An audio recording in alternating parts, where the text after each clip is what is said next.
My family was convinced that our graduation photo would be a masterpiece, a testament to their perfect parenting. What they didn't know was that I was just moments away from taking a match to that perfect picture, right in front of the entire graduating class.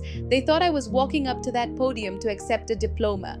I was walking up there to deliver an itemized bill for 4 years of being ignored. Our family wasn't a family so much as it was a fan club, and my sister Chloe was the star. She was incandescent. She didn't just enter a room, she conquered it with a dazzling smile and an easy charm that seemed almost supernatural. She was the type of person who could ace an organic chemistry final after a weekend of partying and could somehow be on a first name basis with both the university president and the guy who cleaned the dorm bathrooms. My parents, Robert and Carol Hansen, were her biggest fans. Their world revolved around her. Every dinner party, every phone call with a relative was just another episode of The Chloe Show featuring her latest triumph. And then there was me, Olivia. If Chloe was the star of the show, I was the stagehand, working silently in the wings. It wasn't that I was untalented, but my accomplishments were quiet ones, achieved not with a flash of brilliance, but through long, grueling hours in the campus library. My victories were celebrated in the solitude of my own mind. My straight A's were the result of meticulous planning and sheer stubborn effort, but when I shared my successes, they were always met with a vague, slightly distracted, "Oh, that's so nice, dear," before the conversation would inevitably spin back to Chloe's latest debate tournament or the prestigious summer internship she'd landed. I was the supporting cast in the epic story of my sister's life. For years, I told myself I preferred the quiet. I told myself there was a certain dignity in the shadows. The moment our two paths officially diverged happened the spring we both got our acceptance letters to the same flagship state university. For Chloe, her acceptance was cause for a public holiday. My parents booked a table at the Capitol Grill, the kind of place where the steaks cost more than my first car and the wait is refold your napkin if you get up to use the restroom. Over lobster bisque and aged ribeye, they mapped out her future, debating the merits of a pre-law track versus a business degree, with the gravity of seasoned financial advisors. That night, my father wrote out the check for her first semester's tuition and housing deposit with a triumphant flourish of his expensive fountain pen. My own acceptance was acknowledged over a pile of junk mail at the kitchen counter a few days later. My father didn't even look up from a credit card offer. "Olivia, your mother and I are so proud of you," he started, and I felt that familiar knot of dread tighten in my stomach. That phrase was always the prelude to bad news. "But we've been discussing it, and you've always been our practical one, so resourceful. We feel it's crucial for you to have ownership over your own success. It's a powerful life lesson. It will build character." I just stood there, my mouth dry, as he tossed the credit card offer into the recycling bin. Building character was my parents' beautiful, high-minded euphemism for figure it out yourself. It meant that while Chloe was at Pottery Barn picking out a duvet cover for her dorm room, I was in my high school's stuffy career counseling office trying to decipher FAFSA forms and the difference between subsidized and unsubsidized loans. While she was going to orientation mixers and signing up for clubs, I was frantically applying for every grant and scholarship I could find, praying I could scrape together enough to cover textbooks and fees. My character building meant working 30, sometimes 40 hours a week at the Early Bird Diner, a campus institution famous for its sticky tables and burnt coffee. My entire college experience smelled of bacon grease and ammonia. It was a chaotic, soul-crushing tightrope walk between lectures, work shifts, and the constant, low-level panic of wondering how I would make rent on my cramped, drafty apartment 3 blocks from campus. Every so often, a check for $100 would appear in my mailbox, usually around my birthday or Christmas. It would be tucked into a greeting card with a note in my mother's perfect cursive, "We are so proud of your amazing work ethic." The gesture felt less like actual help and more like a small donation to their own clear conscience. It was just enough for them to feel like they were contributing, but never enough to make a real difference. It was a tip, not a lifeline. Meanwhile, Chloe thrived. Free from the burden of financial stress, she soared. She became the social chair of her sorority. She studied abroad in Spain for a semester, and she landed a coveted internship at a major marketing agency in Chicago. She would call me, her voice fizzing with excitement, to tell me about her spring break plans in Miami. I'd listen on my 15-minute break, huddled by the restaurant's overflowing dumpsters, trying to imagine the warmth of the sun on my skin. I'd see her photos on social media, tagged at glamorous parties in beautiful dresses I knew my parents had bought for her, while I was at the grocery store with a calculator trying to make $20 last for a week. Let me be clear, I loved my sister. I was on a fundamental level happy for her. But over the course of 4 years, a deep, bitter resentment had taken root inside me. It wasn't just about the money, it was about what the money represented.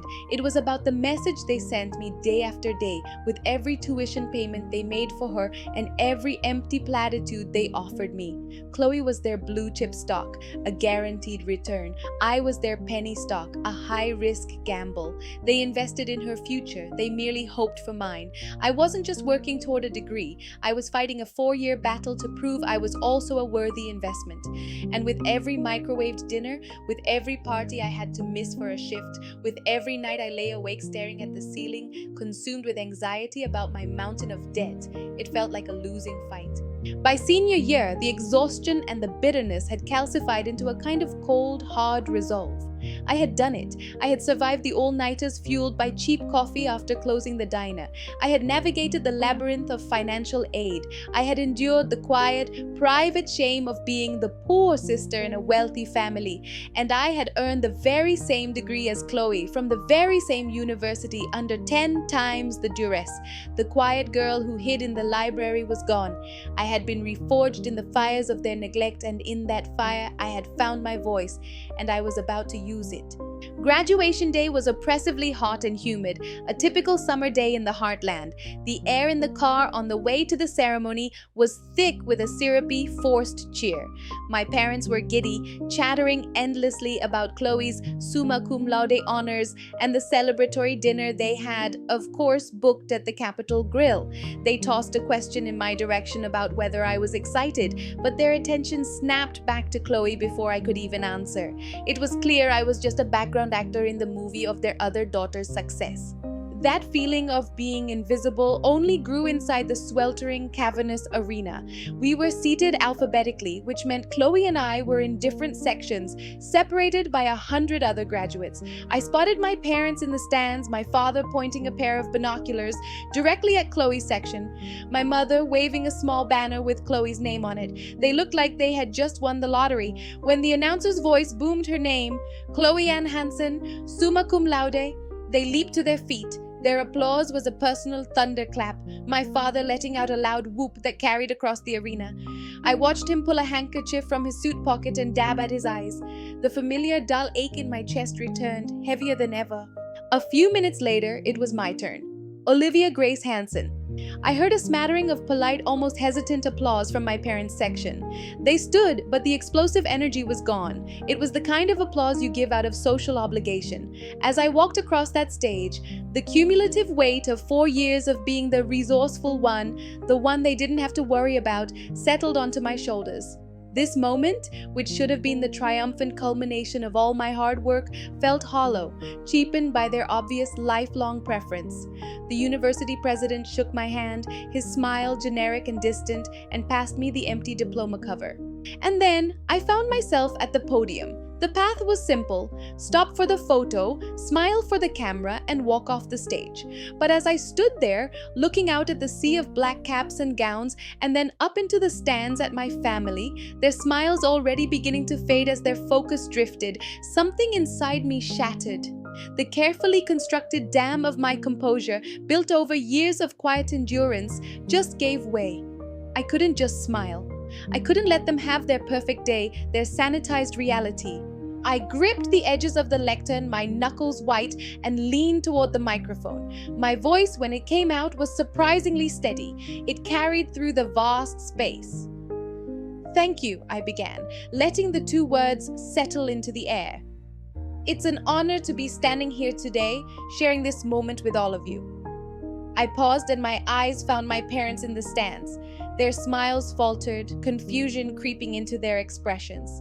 I know my parents are particularly proud today. They get to celebrate two daughters graduating from this fine institution, but I've learned something about pride over the last 4 years. I've learned that it's not always a renewable resource. Sometimes you have to choose where to spend it. A confused murmur rippled through the audience, then quickly died. I could see my parents' faces with perfect clarity now. The color was draining from my father's face. My mother's smile was gone, replaced by a mask of horrified disbelief. Her hand flew to her necklace. Off to the side, I could see Chloe standing with her friends, her own expression a confused jumble. "You see?" I continued, a rush of adrenaline making my thoughts crystal clear. "My parents are big believers in investing in success. That's why they paid for my sister Chloe's education in its entirety. They said she earned it and she did. She worked hard and she deserves every bit of her success." The silence in the arena was now absolute, heavy, and complete. Every eye was on me. But my education, I was told, required a different kind of investment. I was told I needed to build character, and so I did. I built character working late-night shifts at a diner. I built it by accumulating over $47,000 in student loan debt, a debt that will follow me for the next 20 years. I built character by sacrificing my sleep, my social life, and any chance at what people call the college experience. I took a deep breath, my eyes locked on my father's. His face was a stone mask, his jaw clenched. "I love my sister more than words can say, and I am bursting with pride for her," I said, my voice cracking with a sudden surge of emotion. "But I need everyone here, especially my family, to understand this. I am not on this stage today because it was easy. I am not here because my path was paved for me. I am here because I fought and scraped and clawed my way here. This diploma," I said, holding up the leather-bound cover, "was not a gift. It was not an investment someone else made in me. It was a victory, and it is all mine." I set the diploma cover down on the lectern, turned and walked off the stage without a single backward glance. For one long, breathless moment, there was only stunned silence. And then it began. It started with a smattering of applause from the student section to my left, which was quickly joined by a roar from the students on my right. It grew and swelled until it was a deafening, rolling wave of thunderous sound that washed over me. It was a validation more profound and more powerful than any piece of paper. The crushing weight of my secret was finally gone, replaced by the terrifying, exhilarating freedom of the truth. The drive home was an exercise in weaponized silence. The reservation at the Capitol Grill was cancelled via a terse text message from my mother. When we got to the house, my parents walked straight into their bedroom and shut the door. The quiet click of the latch echoed in the hallway like a judge's gavel. Chloe stood there for a moment, her face a whirlwind of anger, hurt, and bewilderment.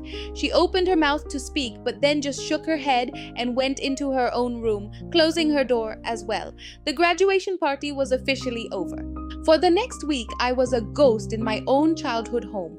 We performed a silent, awkward dance around each other in the kitchen and living room, never making eye contact. The constant, easy chatter that was the normal soundtrack of the house had been replaced by the tense scrape of silverware on plates and the drone of the television. They were waiting for an apology. They were waiting for me to take it all back, to fix the perfect family portrait I had shattered. But I had nothing to apologize for. I had spent a lifetime swallowing my own feelings to protect theirs. I was finished.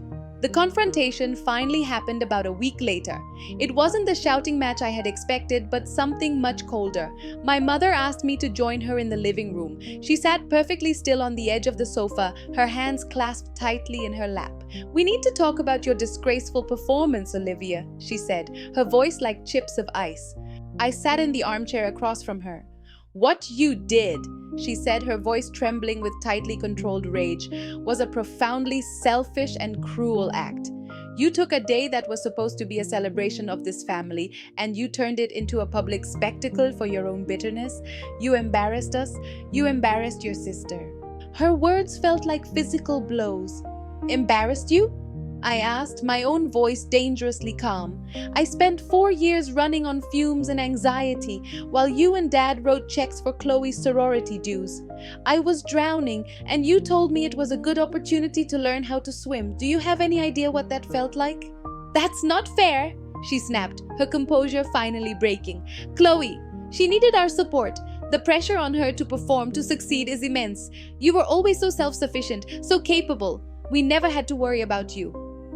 And there it was, the heart of the whole rotten thing, polished and presented to me as a compliment. My strength wasn't a quality they admired, it was a convenience they had exploited for years. Their faith in my independence wasn't about empowering me, it was about absolving themselves. They didn't see a strong daughter, they saw a low-maintenance one. You're right, I said, the truth of it landing with a dull thud in my chest. You never worried about me because it was easier not to. I stood up. The conversation was over. It was pointless to try and make her see a truth she was so committed to ignoring. I'm done, I whispered, more to myself than to her. I'm done competing for a prize I was never in the running for. I left her there, a solitary queen on her throne, reigning over her silent, perfect kingdom. I was prepared for the fallout with my parents. I was not prepared for Chloe. A few days later, she used her key to let herself into my nearly empty apartment. I was taping up the last of the boxes, getting ready to move to a new city for a new job. Her anger was a physical presence in the small, cluttered room. How could you do that to them? She demanded, her voice shaking with a rage I had never seen from her before. You got up in front of thousands of people and you painted mom and dad as monsters. You ruined what was supposed to be our day. Our day was ruined a long time ago, I said, not looking up from the box I was sealing. It was ruined the day they decided one of their daughters was a worthy investment and the other was a character-building exercise. You have no idea, she shouted, and the sound was so raw, so filled with a deep, unfamiliar agony that it stopped me cold. I finally turned to look at her. You think your life was so hard? You think you were the only one with pressure? Try being the investment. Try having your entire self-worth tied to a grade point average. Do you know what it feels like to get a phone call from dad asking you to justify an A- on a paper? You got to be invisible, Olivia. You got to be free. No one was tracking your every move. No one was auditing your life choices. I never had the luxury of just being good enough. I had to be perfect because they were paying for perfection. Her words hit me with the force of a punch. She wasn't angry that I had embarrassed our parents. She was angry that I had shattered the illusion she had been forced to uphold. For 4 years, I had seen her life as effortless and golden. It had never once occurred to me to consider the crushing, suffocating pressure of those expectations. She wasn't the beloved golden child. She was the prized show pony, constantly performing, terrified that a single misstep would render her worthless in their eyes. My struggle was to be seen at all. Hers was for the right to be imperfect. In that moment, everything shifted. The anger that had filled the small apartment dissolved, replaced by a profound and shared sadness. I never knew, I said, my voice barely a whisper. I only saw the support. I never thought about what it was costing you. Chloe's shoulders slumped, the fight draining out of her completely. And I never saw how hard you were fighting, she admitted, her own eyes filling with tears. I thought you were happy being the strong one. I thought you were okay. We stood there for a long time, surrounded by the cardboard boxes that held the pieces of my old life. We were two sisters finally seeing each other clearly for the very first time. The deep chasm that had separated us for so long hadn't vanished, but for the first time I could see a bridge. It was fragile, built from the wreckage of our shared heartbreak, but it was there. We had a long way to go. Our relationship with our parents might be broken beyond repair, but as I looked at my sister, really looked at her, I knew I was no longer alone. We were no longer the star of the show and the stagehand in the shadows, defined by our parents' script. We were just two women standing in the ruins of our past, finally ready to figure out how to build something new together.